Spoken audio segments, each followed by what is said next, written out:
Good afternoon, everybody, and welcome to the first webinar of 2017, Back to Basics D&O Liability for Community Associations. I'm your host, Sherry Branson. If you'd like to hear this webinar again, I just wanted to mention that I record them, and I put the link up on our homepage, which is kdisonline.com. That's kdisonline.com. There's a webinar link on our homepage. You can click on that link, and you can listen to today's broadcast as well as all of our past webinars, which are on all of our products. If you have any questions during today's webinar, please type them in the chat box on your screen. It's on the right side of your screen, and we'll answer your questions at the end of today's session, or we'll call you to answer them tomorrow. I'm now joined by Kevin Davis, the president of Kevin Davis Insurance. Good afternoon, Kevin. Good afternoon, Sherry. How you doing? Doing well, thank you. Doing well. And Kevin, this is our first one of the new year of 2017. Can you believe it? Yes, it's pretty nice. Not sunny. Well, it's sunny out here in LA, but it's in the 50s, so it's kind of cold out here. Oh, you're getting some winter, some real winter. Yeah, we had a lot of rain, and I'm not used to it. I'm spoiled. That's for sure. I know. I guess this has been a record-breaking rainy season, right? Yes, we have more rain probably the past week than we did all last year combined. Wow. Yeah. Oh, wow. That's incredible. Wow. It seems like it comes all at the same time, doesn't it? As opposed, rather than being spread out. I know you guys need the rain bad, but that's a bit much. Too much rain. Too much rain. But I can't complain because we do need it. We do need it. Yeah, that's true. That's true. Mm-hmm. Now, Kevin, this is our first, webinar of 2017, and we're going to do like a refresher course, so to speak, on D&O liability for community associations, and we're going to talk about the basics, of communities, of D&O liability for community associations. And could you tell everybody what's our goal today? Why do associations need D&O? Yeah, I mean, basically, we're talking about going back to the basics. This is like the first course in understanding D&O for community associations. And so then we'll talk about, why it's important, why community associations need it. So it's a really basic understanding of the coverage. Okay, that makes sense. And now, can you explain to everybody, what is one of the reasons that a community association would need D&O? Okay, I mean, if you think about a community association, board members live in a community, and they need to work and get along with people who live in that association, their next door neighbor.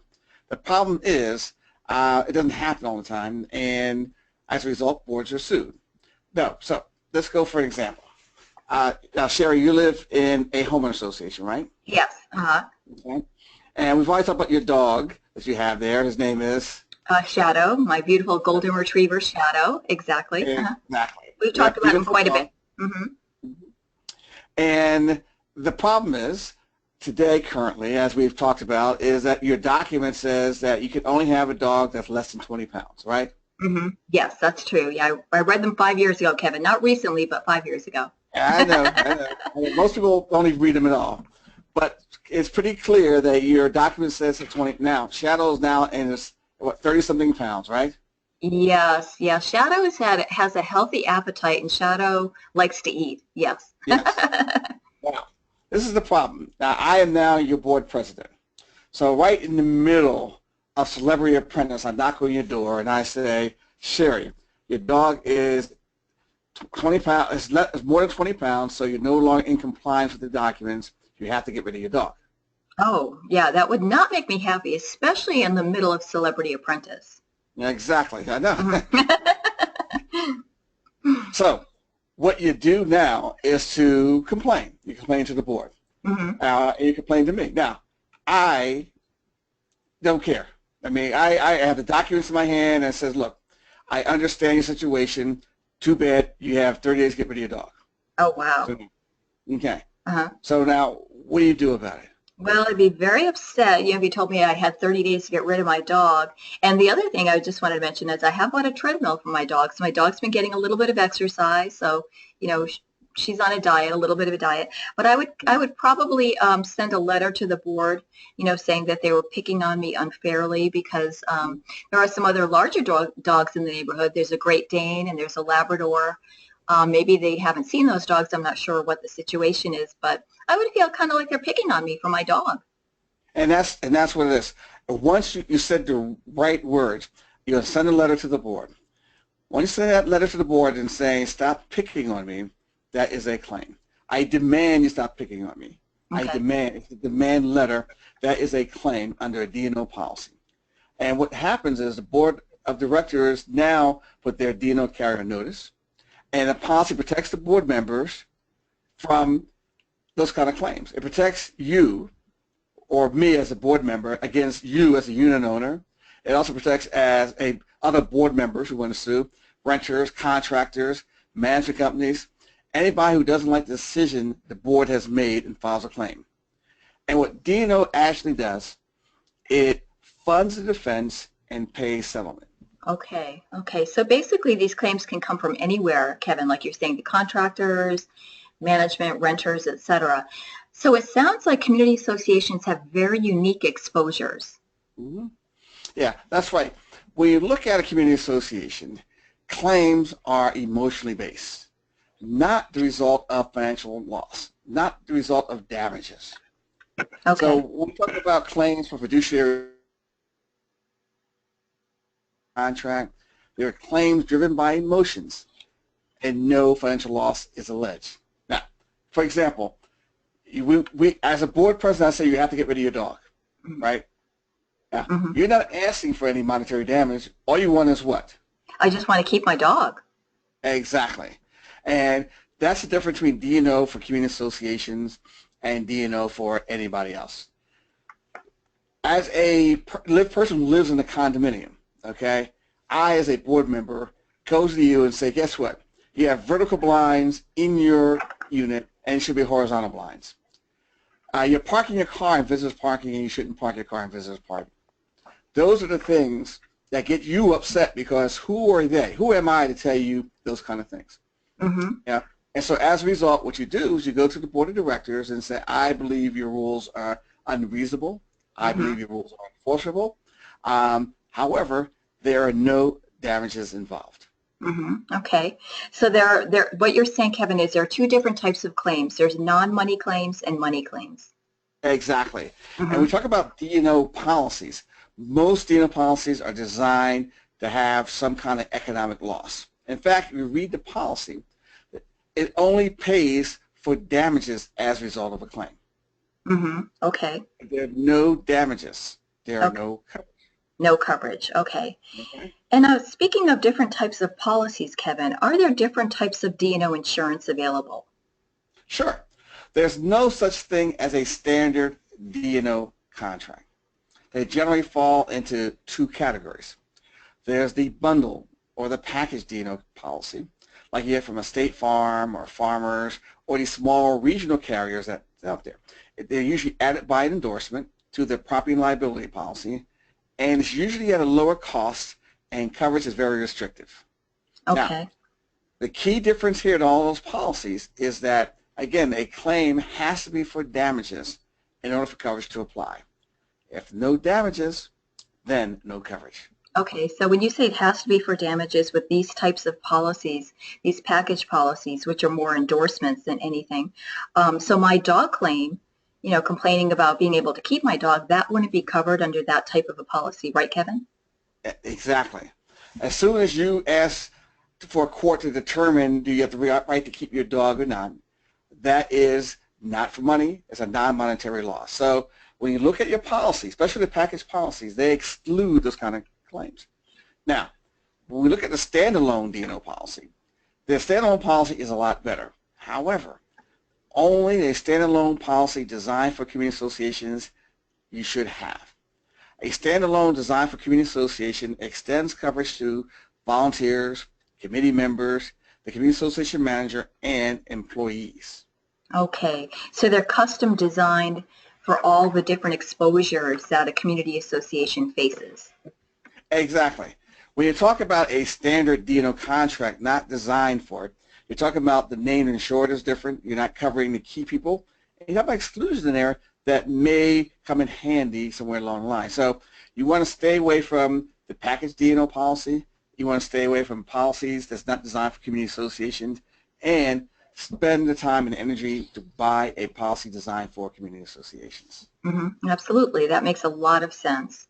Why buy something that's not going to cover most of the exposures? That doesn't make any sense at all. That's it. And now, Kevin, what about the policy itself? Can you get into the nitty-gritty details on the policy? Sure. When we talk about the D&O policy, we talk about sums you're legally obligated to pay because of a claim for a wrongful act committed by an insured. So we're talking about three things here. We're talking about who's an insured, what's a wrongful act, and what's a claim. Those three things are necessary in order to have a claim under or coverage under the policy. So let's start with who's insured in the policy. One of the more important named insurers in the policy is the insured organization, because most D&O policies out there provides no coverage for the entity itself. And when you say the entity itself and the insured organization, you're referring to the association, right, Kevin? Exactly. I'm talking about Happy Acres. You live in Happy Acres Homeowner Association. If you decide to go after, instead of going after me as an individual, you're going after the corporation because I'm your boss. And all of a sudden, you don't want to sue me. You want to sue Happy Acres. So you go after Happy Acres. You file a claim against them, saying they violated the documents, they are persecuting you, you believe that you're being treated unfairly, and you make a claim against it. Well, most of the times, the insured organization, Happy Acres, is not insured in the policy. So Happy Acres have to pay their own defense, and if there's a settlement, pay that also. Okay. That's a very important fact. It wouldn't make sense to buy a D&O policy if it's not covering the association. Exactly. But again, most times they will indemnify the association, but will not provide a defense for their corporation. Okay, that's a big difference. We're going over a lot of complicated information, so if anybody has any questions, please type your question in the chat box, or you could send me an email to sbranson@kdins. If we don't get a chance to answer your question at the end today, I'll email you back. Sure. So also we got to look at past board members, employees, committee members, or volunteers. This is very important coverage because we have seen past board members sue current board members for failure to fund reserves after getting a reserve study. Okay. So past board members, employees, committee members, and volunteers. Okay. Yep. Because we also seen employees being sued because they haven't supervised properly. Committee members because they haven't approved special plans like for a deck or second story. So we also see things against the employees and committee members. Remember, coverage must be provided for all individuals who are involved in managing and maintaining the community association. Okay, that makes sense, Kevin. So if anybody has any questions, please let us know, and please type your questions in the chat box. Now, Kevin, a couple of times you mentioned the community manager, also known as the property manager.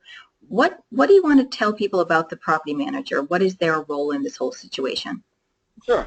I mean, the property manager by contract, the management company has to be indemnified for a loss. So if there's a claim under the D&O policy against the board of directors and a manager is named, you have to provide them with defense. So what we're saying is we're adding them as an automatically insured under D&O policy. Okay, that makes sense. Now, what about, shouldn't property managers have their own E&O coverage, though, Kevin? Sure. They should, especially when a situation arises where the management company acted outside the scope of their duties as the manager. Then the claim would probably be excluded under D&O policy. Okay. So the D&O won't respond. That's why they need their own E&O? Yeah, that's what it is. See, the key to the D&O policy is that the policy responds to the manager as long as he's acting at the direction of the board as outlined in the contract. That's it. The coverage is there. It's really, really narrow. What happens is you'll see the situation where the management company will make a mistake. And when they make a mistake, or error, or omission that has nothing to do with the association itself, then they need coverage for their own error and omission, like a wrongful termination claim or sexual harassment claim, where a board of directors is being harassed by an employee or wrongfully termed. So you're talking about different coverages under the E&O as opposed to the D&O. Okay, that makes a lot of sense, Kevin. And earlier you discussed a wrongful act. You know, we use that term a lot. Can you explain to everybody joining us today what exactly is a wrongful act? Okay, so we start out with who is insured. So once you know who's insured, the next piece is what is a wrongful act.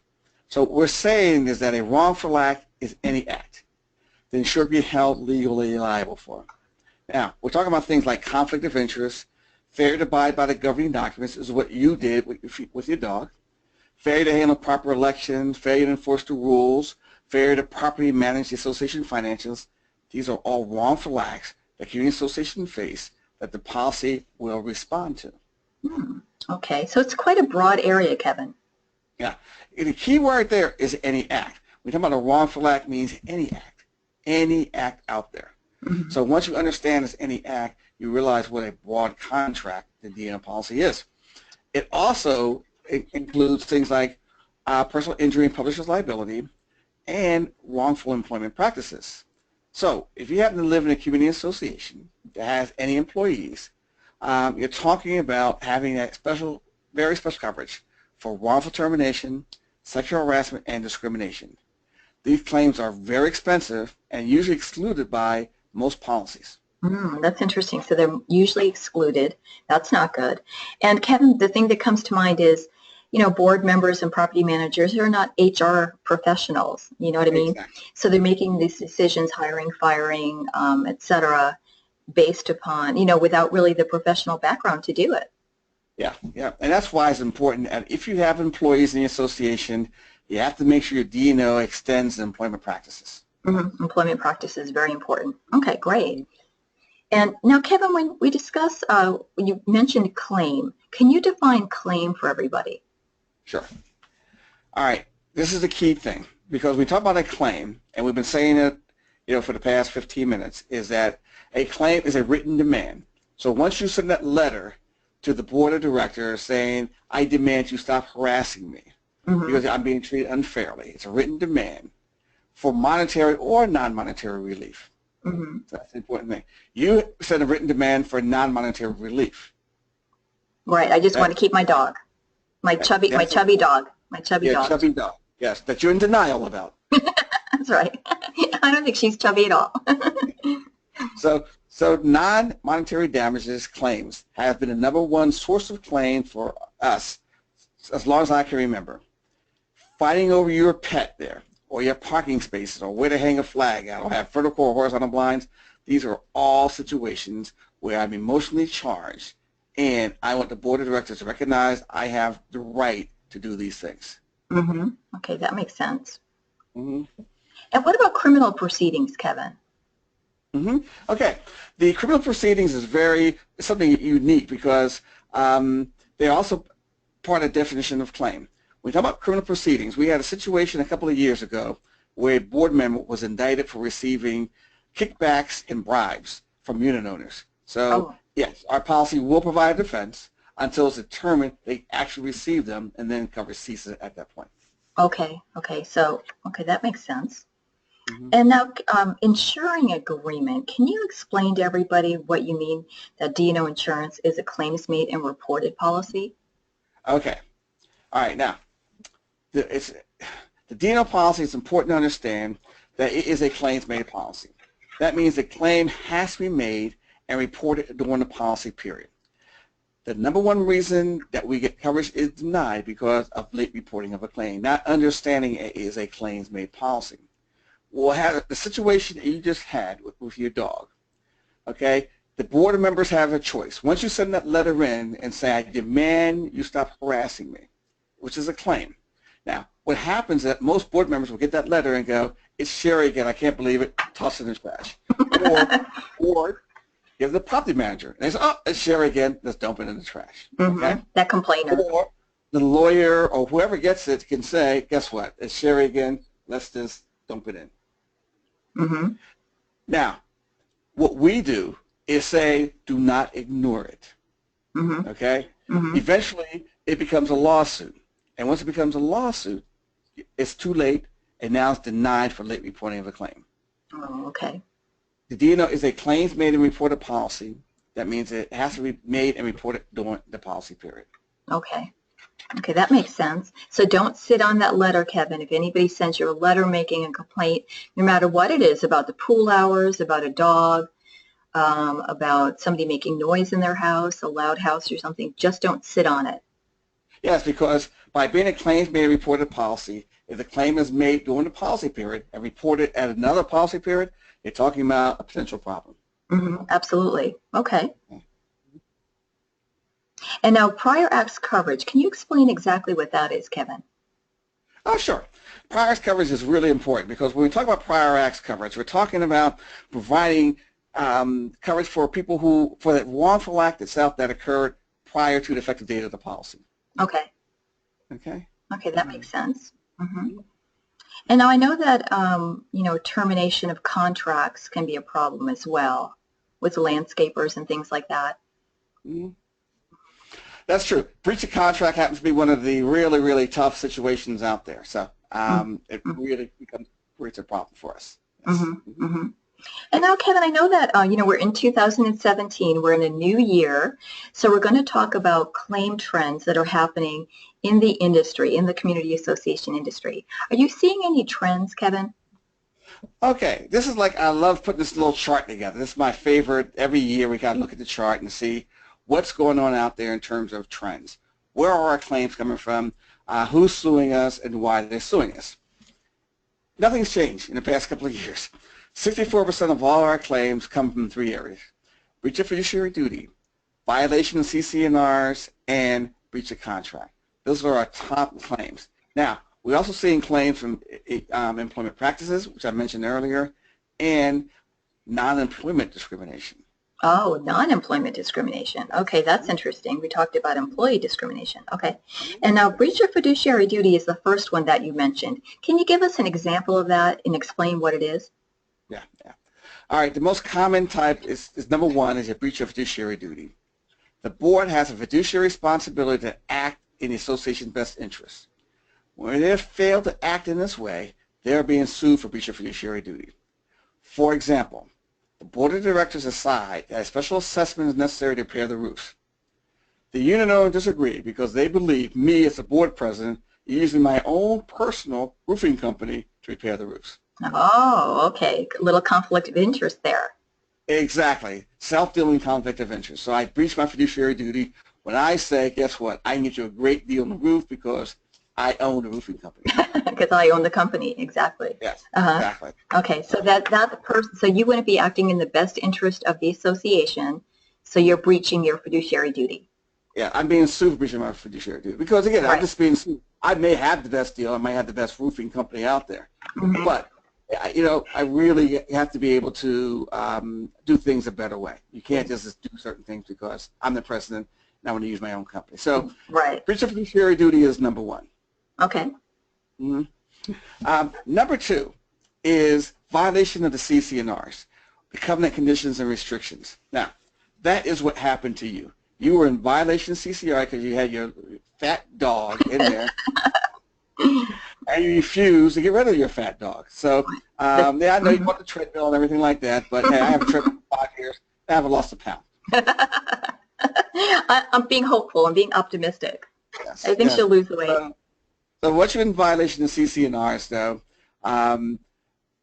there's a claim against the board because you believe that you're justified for your violation, that you're being treated unfairly, and you're being harassed and discriminated against. So that's the difference in there. We're seeing a lot of violations of that. Now, the one area that's really interesting is breach of contracts because board members, their jobs enter into contracts. The landscaper, board members, property managers, roofers, they enter into these contracts. And when you enter into these contracts, what happens is 6 months into the contract, they believe that they didn't get the contract they wanted to. They hire a painter, the painter painted the wrong color, or he leaves a mess, and all of a sudden you want to cancel the contract. Well, you really can't do that, not without cause. So we see a lot of claims for breach of contract claims. Now, the key thing here is defense only is provided. There's no judgment, no settlement if they lose the breach of contract lawsuit. Okay. And a lot of board members, they're not attorneys, you know what I mean? So they're making these decisions to end these contracts without consulting their attorneys, and then that's where they get into hot water, Kevin, and they get sued. Exactly. And what about discrimination? All right, now, discrimination and employment practice are the next two. When we talk about discrimination, we're talking about non-employment discrimination, okay? Non-employment discrimination is something we talked about with you. In other words, if I'm the board president and I'm seeing that you're walking your dog, and I say, okay, your dog is 20 pounds overweight, okay? How do I actually prove that I didn't do something? How do I prove I didn't really discriminate against you? I mean, there are dogs out there already, big dogs, right? Yeah, You have Great other Dane, dogs you need. Great Dane, Yeah. and Labrador that I think are bigger than mine. Yeah, exactly. But I narrow on you as a female in your mind and say, I'm picking on you because you are a female. So you're suing the board. You have a claim against the board for, because you're a woman. Okay? Not because you have a 40-pound, 30-pound dog. Because again, you're in denial. You think your dog is still 20 pounds. That's right. And still 2 years old. That's right. Not 6 years old, 2 years old.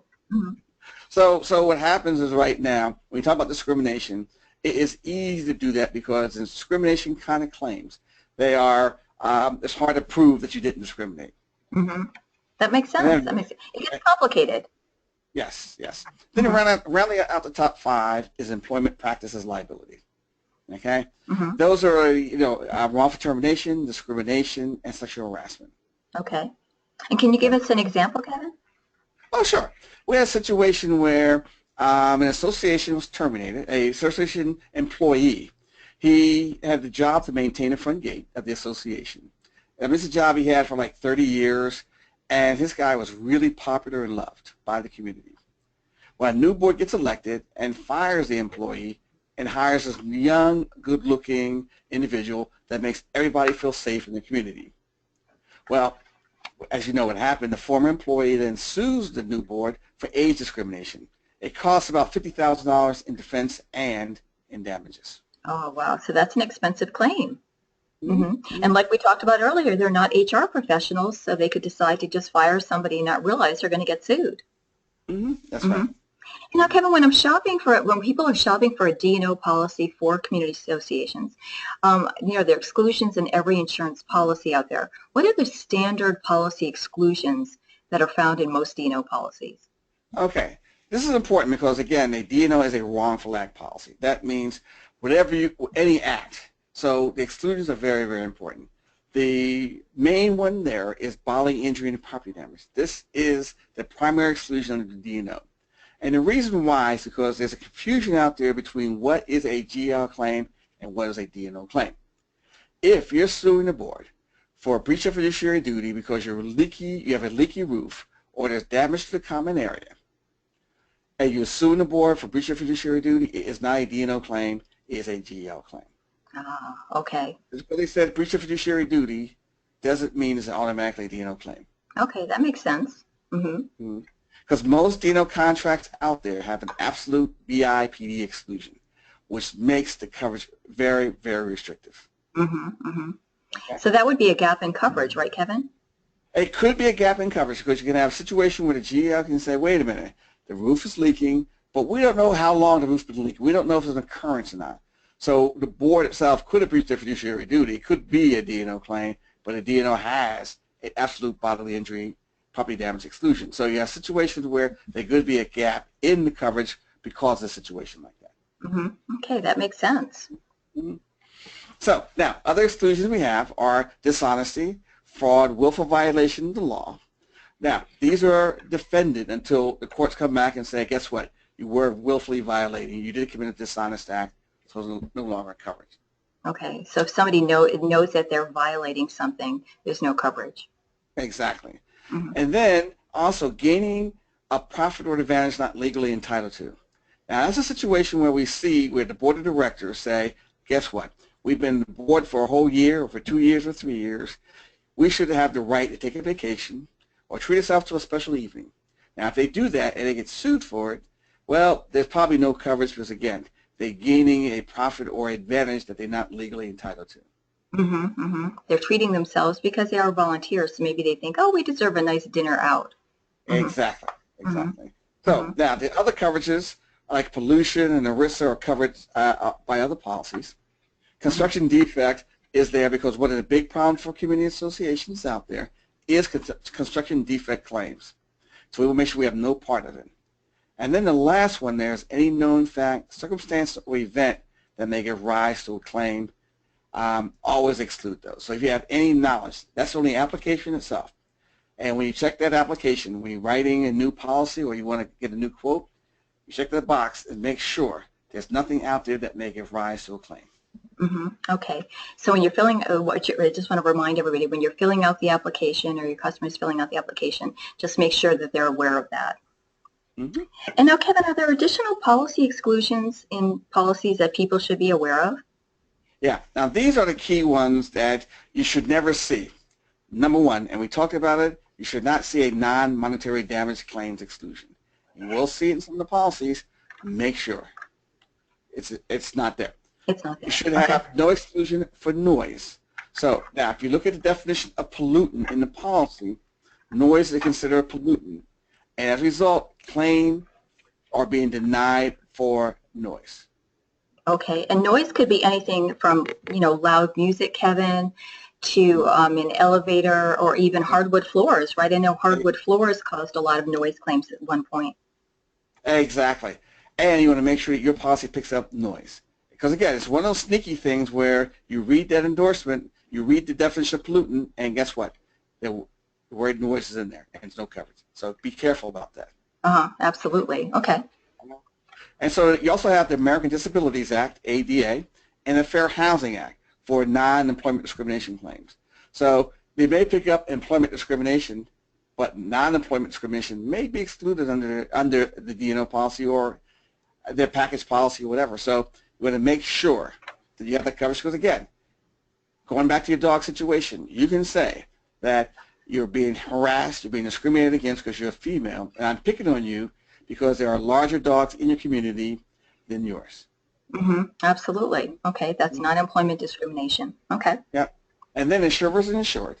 If the current board sues the old board, there has to be coverage in the situation because you will have a situation where the president will sue the treasurer will sue the vice president, the boards will sue each other, individuals will sue each other, and so you got to make sure that there's insured versus insured coverage. Okay, that makes sense. And then you have breach of contract, which we talked about, make sure it's not excluded, and personal injury and publisher's liability, even though it's covered under the GL, you have to make sure it's coverage provided under the D&O also. The D&O also. Okay, great. Well, Kevin covered a lot of great details in the webinar, a lot of information there. So you may have questions about it. If you have any questions, please send me an email to sbranson@kdins.com, and I'm happy to answer your questions. And Kevin, we do have some questions that have come in from Karen Sumner in Florida. And Karen would like you to explain, what is a retroactive date? Okay. When you talk about retroactive date, you're talking about providing prior acts back to a certain date. So if you see a retroactive date on the policy, that means you have limited prior acts coverage. And what you don't want is limited prior acts. You want to have full prior acts coverage for unknown acts. Okay. Okay, thank you very much. And then Karen also has a question. Is there any kind of time limit for one board member to sue another board member, like an older board member suing a new board or new boards suing an old board? 10 years, if it's from 10 years ago, would there be a time limit on that? Well, the key thing there is that when's the claim made and reported? If the claim is made and reported during the policy period, then we have to respond. So if the current board gets a roofing contract and all of a sudden you find out that, wait a minute, the board president that was there 5 years ago owned the roofing company and the bids were higher than they should have been, and he goes back and sues that individual 5 years ago, then guess what? We have coverage for past board members and current board members. So as soon as that past board member gets that claim and reports it during the current policy period, then it should be coverage. Okay. Okay, great. Thank you very much, Kevin. Thank you. And thank you, Karen, for sending in those questions. Really appreciate it. I'd like to thank everybody for joining us today. And if you'd like to listen to this webinar again, I put the link up on our homepage, which is kdisonline.com. You see webinar link, you just click on it. You can listen to today's webinar and all of our past webinars. And please join us in February, on February 22nd, for Cyber Risk for Community Associations. Thanks, Kevin. Have a great afternoon, everybody. Take care. Thanks, Sherry. Thank you.